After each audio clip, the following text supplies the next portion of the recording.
மரணம் அவள் கொடுக்கப்பட்டு விட்டது. மரணம் அவள் கொடுக்கப்பட்டு விட்டது. முடிச்சிட்டார். கடவுள் என் மனைவியின் மரணத்தை முடித்து விட்டார். ஆவை மேலே எடுத்து விட்டார். எதற்காக? நான் துறவியாக இருந்து பணி செய்ய வேண்டும். அதே சொல்லார், இந்த மாமனிதன் துறவியாக இருந்தால் பணி செய்யணும், கடவுள் பணி செய்யணும்.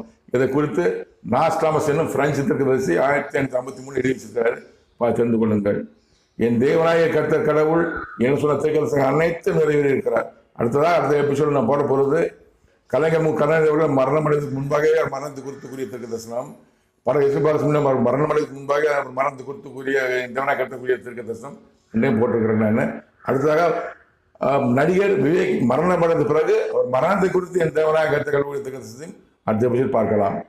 எனவே தயவு செய்து உலக ஜனங்களே, இந்த ஜனங்களே, இந்த ஜனங்களே, தமிழ்நாடு ஜனங்களே, மாமனிதன் இம்மாத்தொரு தொடர்ந்து பாருங்கள். பார்த்து அனைத்தையும் தெரிந்து கொள்ளுங்கள். நன்றி.